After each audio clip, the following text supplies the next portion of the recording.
It's like we're watching Auschwitz on TikTok. Had there been YouTube and Instagram and TikTok around Auschwitz, this is what we would have seen. People burning alive. It's beyond horrendous. It's beyond comprehension. When people like this are empowered and encouraged and allowed and supported and perpetrating their horrors, they get more crazy, they get more cruel, they get more remorseless, more relentless, more ruthless.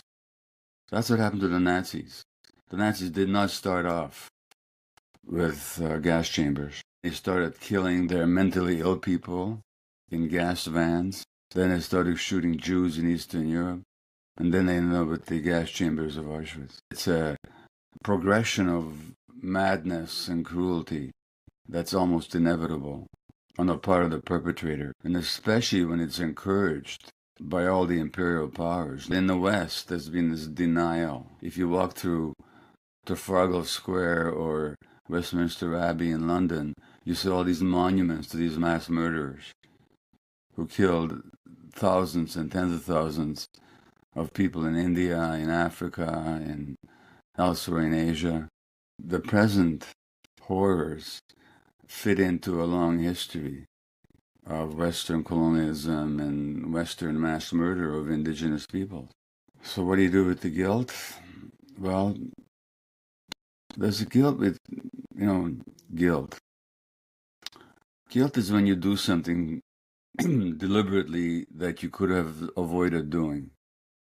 I don't feel guilt about what Israel is doing. I'm not doing it.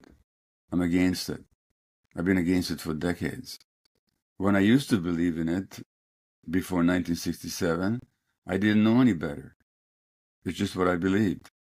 As a Jewish survivor of the Holocaust, why would I not believe in a Jewish state? So I don't feel guilty about that.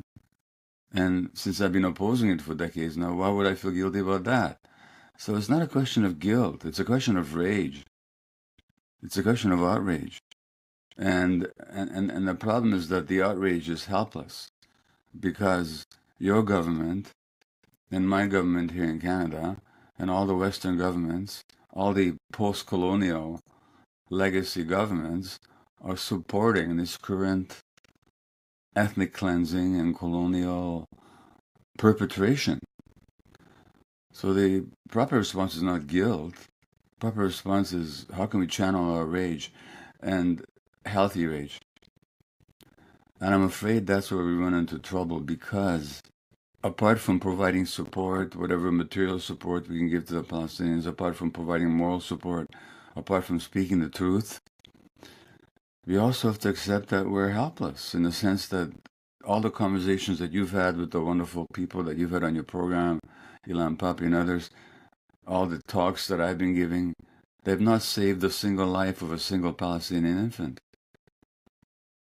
And in the short term, they're not going to. And so the question is, do we stay silent or can we continue to talk, make a contribution, hopefully, to wake people up in the long term? And I think one thing we can say is that more and more people are waking up and more people are seeing reality and more people are recognizing the horror of the Zionist project that it has perpetrated on the Palestinian people and perpetrates on the world, actually. And how that Zionist project is bound up with the international colonial system, imperial system. So our job, can we stay awake? Can we hold on to ourselves? Can we hold on to our faith in humanity? Can we make a contribution that in the long term may make a difference? That's my response. And you know what? In the meanwhile, our hearts are breaking every day.